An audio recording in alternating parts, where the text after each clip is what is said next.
how do we know what we are experiencing is real and not imagination or a hallucination or some other effect of brain chemistry or something of that nature? Well, the truth is, the hardest part on this journey of spirituality and experiencing other beings, whether it's galactics, fairies, dragons, spirits of the dead, ghosts, as many would call them, any of those types of beings, whether it's experiencing telepathy, clairaudience, hearing voices, or other manifestations of whatever spiritual abilities that you activate and download on your journey. The hardest part is trust. Trust is the hardest part of the journey for a human. We are taught not to trust. We are told not to trust. We are told and shown that if you trust in your abilities, this is what is going to happen. You will end up on medications or in a psych ward or different things of that nature. We are told and shown these things in a fearful way so that we don't trust our abilities and our capabilities. Because if we do trust them, we are sovereign. If we trust them, we realize the truth of the world. We break free and we're no longer able to be controlled. We realize that source exists. Power is much, much larger than ourselves. But how do you know that what you're experiencing is not a figment of your imagination? I have several videos on this that go very deeply in depth about different forms of experience, the caves, the Pluto, the allegory of the caves from Plato. I think I said Pluto before. I didn't mean Pluto, Plato. The allegory of the caves. I forget which book it's in that he wrote, but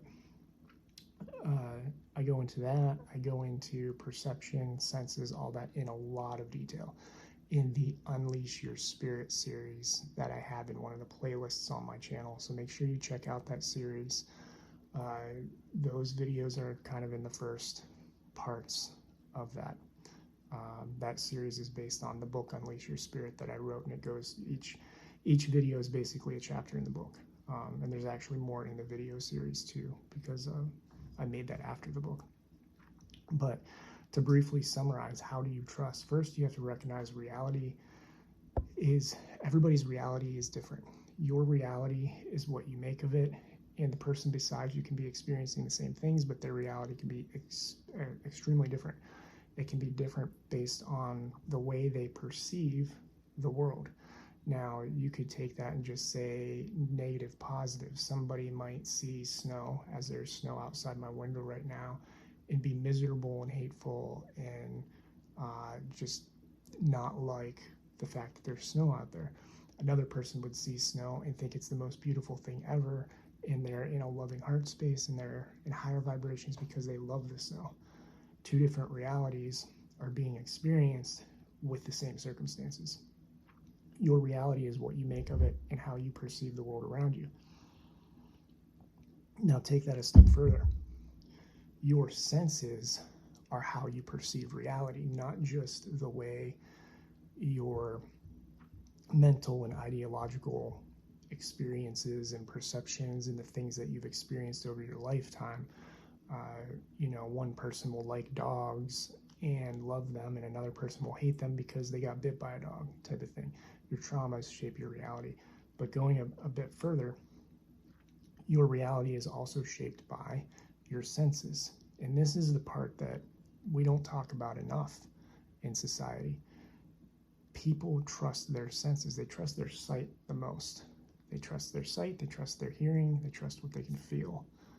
Smell, taste, they require a little bit more work to utilize, but trust the most. Eyes, probably second is sense, third touch. See it. The phrase is "see it to believe it." I have to see it to believe it. Touch it. There's another phrase about touching that's not coming to my mind, but what people don't realize is those senses are extremely flawed. Your eyes only sense a fraction of the light spectrum. And when I say a fraction, it's a very small fraction of the light spectrum. I believe, if I remember right, the numbers were like 300 nanometers to 700 nanometers of the light spectrum, but it goes in both directions, big numbers. And it's a very small spectrum. So when I say that, what I mean is the light that we see is light that is either absorbed, reflected, or emitted off of something, and it has to be the frequency of light that we can visually see and interpret with our eyes. So that means something can be standing right beside you, and as long as the light spectrum that we see is not reflected, emitted, or absorbed from that object, we will not see it, because we cannot see the other frequencies of light. So our perception in our mind is that our eyes see whatever only the percentage of the world that we see is from that tiny, tiny fraction of light. So there's tons of stuff around us that we can't see at all, ever. And you can take that and go, well, then our minds are programmed not to see things. And this is a psychological, scientific experiment that they've done and can prove that people can be looking at stuff and not see it because they've programmed it out of their brain. Like it's not real to them. So they have an experience and they just don't see it not because their eyes can't see it, but simply because their brain filters it out because it's unsafe or they don't need to know about it. That type of thing. I mean, you can even do this in a very simplistic way of how many times have you walked down the street and just not seen something because your brain filters it out and makes you focus here instead of here. That's a simplistic way, very simplistic way, because what I'm really getting at is your brain can actually filter things out so that you don't see them.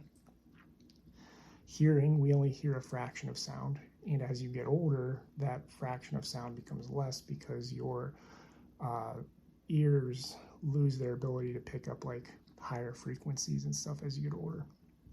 It's a scientific thing. Same with the eyes, scientific thing. You can take the eyes and the ears a step further and say, okay, what if you're colorblind and you can't see certain colors? Well, if you're colorblind and I'm standing here, let's reverse it actually. If you can see all the color and I'm here, and you hand me a piece of paper with a green circle, and in the green circle there's an orange 7. That's a standard colorblind test. They do like the green dots all over the place, and there's a bunch of dots creating an orange number in the middle. That's one of the colorblind tests. And you hand it to me and you say, what do you see? And I say, I see a green circle. And you're like, no, there's a 7 there. Like, no, there's not. There's not a 7 there. Now, my reality is valid and your reality is valid. My reality is valid because my experience of reality is that there is no 7 there. There are no orange dots. I cannot see it at all. Your reality is that you can see a green circle with an orange 7. So you're also correct. Neither one of you is wrong.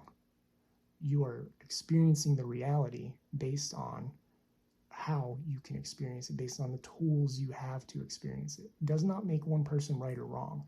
It just means one person can see more of the truth of the reality than the other. One person can see the 7, the other can't. That's it. That's the only difference, is their senses being able to perceive things.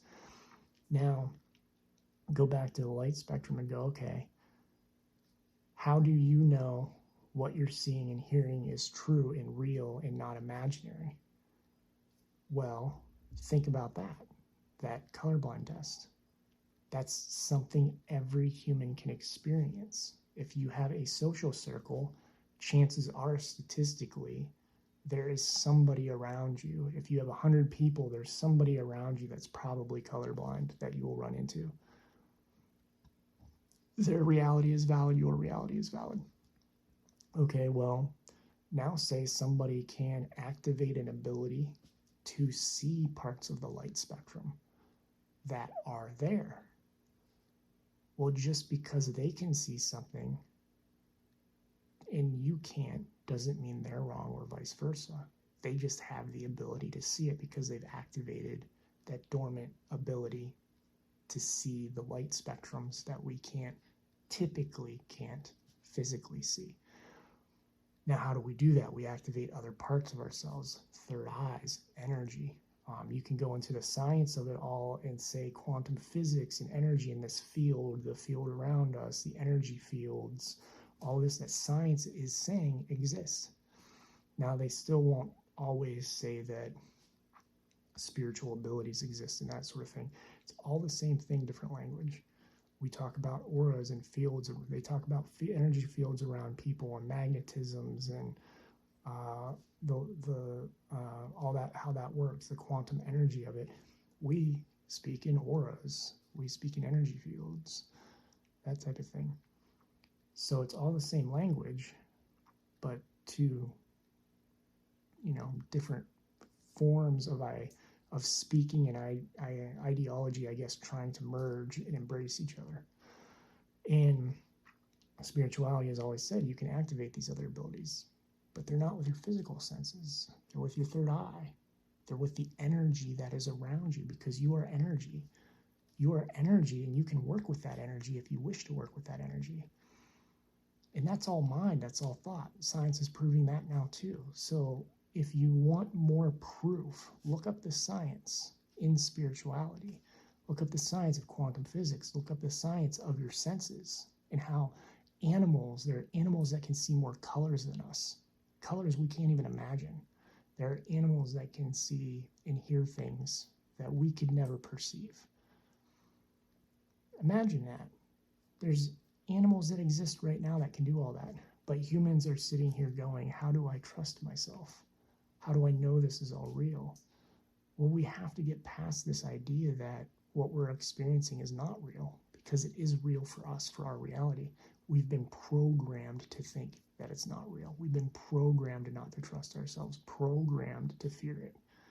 Because what will society do if we admit that we do this stuff, that we can see fairies, dragons, galactics? And there are people who aren't even ready for all that. I have people that, first of all, galactics is an activation. Fairies, activation. Dragons, activation. Inner Earth, activation. Gods and goddesses, often an activation. All of these stuff you have to be vibrationally ready for in a different way, and you can be activated to one and not the other. I know people who have been activated to fairies and nature spirits, but don't connect with galactics.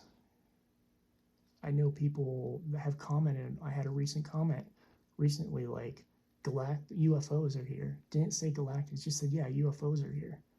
But fairies and dragons, no, because they're not activated to it. They're not past that vibrational space and resonance to be able to experience it, because it's a different sense. It's a different vibration. Seeing a fairy, seeing a nature spirit, those are different vibrations than seeing a galactic from the stars.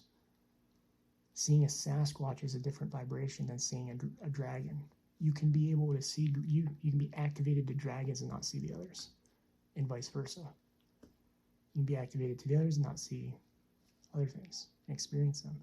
So you have to understand too, it's energy, resonance, vibration, and you have to match the vibration of those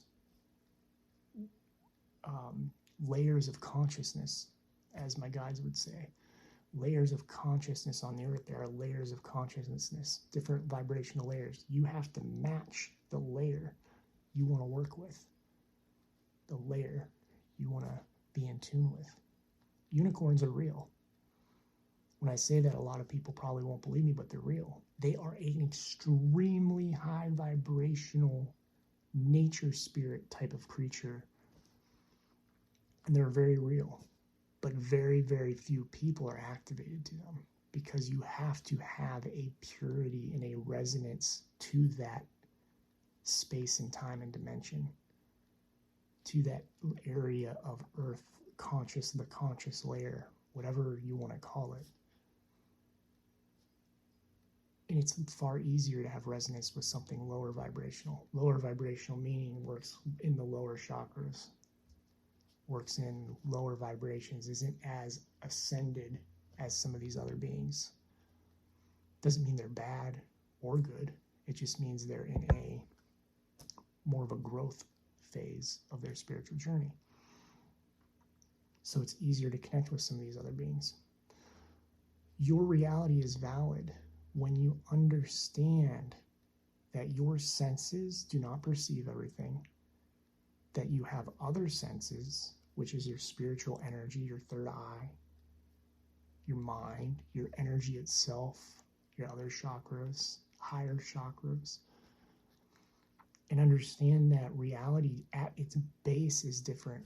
At its core, everything is different from person to person to person because their senses all act different. Their traumas create perceptions. The way they perceive life is different. And many other things. So if you want to learn more about that, check out the Unleash Your Spirit course. But just know, trust is one of the hardest things you will experience on this journey. And it's not about asking, how do I know what's real? It's just about letting go and trusting the experience. It does not matter at the end of the day what you are experiencing because it is your experience. And you don't have to tell the world about those experiences. You can keep them to yourself. It's not, for a lot of people, it's not safe to talk about your experiences. It's not safe for me to go to my family and being like, hey, I was sitting with an extraterrestrial the other day. Hey, I was sitting with a death god the other day. Hey, I was sitting with XYZ the other day. Learn to keep your secrets. Your experiences are not always meant for everybody to hear. And that's a second lesson for a lot of people. Trust yourself by just letting your experiences be what they are. Know that a real experience is easy. It just happens. An imagined experience is one where you're sitting down, usually focused in your mind, trying to navigate and trying to create. It's like creating a fictional story in your mind. It takes energy, it takes effort, it's difficult. It's not easy. A real experience, a channeled experience, all those sorts of things are an experience. Seeing another being, it's going to be in an instant, a heartbeat. You're not going to be thinking about it. If you see Sasquatch in the woods, you're just going to look up and there he's going to be standing right there. He, she, they're going to be standing right there. And they're going to walk.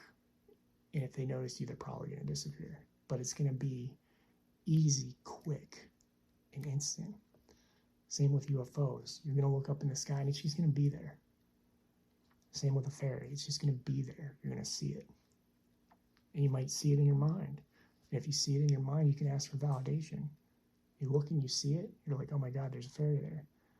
And then you hear, can you pick up trash behind this tree? And you go behind the tree and there's trash behind the tree. That's your validation. You didn't know there was trash behind the tree. Or they tell you to take a path and you follow the path. I followed a path once for 2 hours into the woods, taking specific turns I didn't know about on a trail to a creek they wanted me to go to.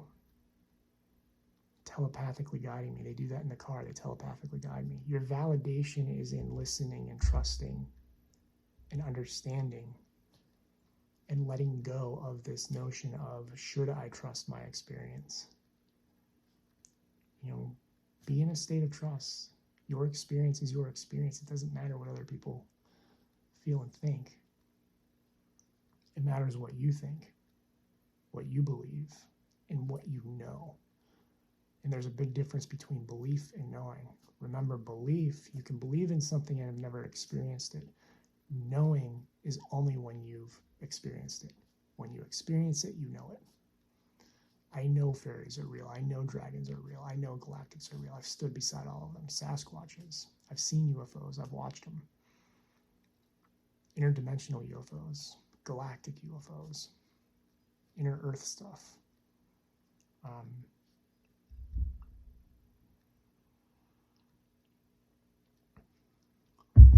think that's all they want me to talk about.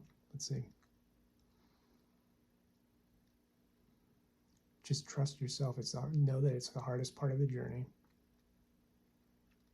It is the hardest part. You won't get it. You won't get that trust outside of yourself. You won't be able to go to other people and find that trust outside of yourself unless they are somebody more like me who is already experiencing that. So keep that in mind. For those of you seeking outside and seeking validation, the world won't validate it. You have to validate it yourself. And then you go to the world and you find your like-minded individuals. You find the people who do believe you.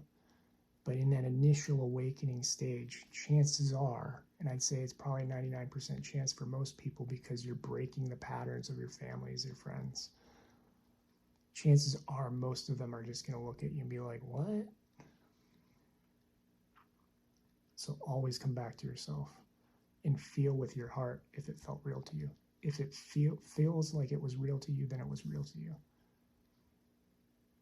I mean, I've even experienced stuff where there's a being standing there, and then the next day it was a tree, a stick, or other things. Friends have too.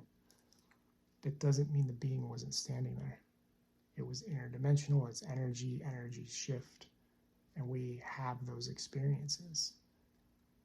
We can see through dimensions.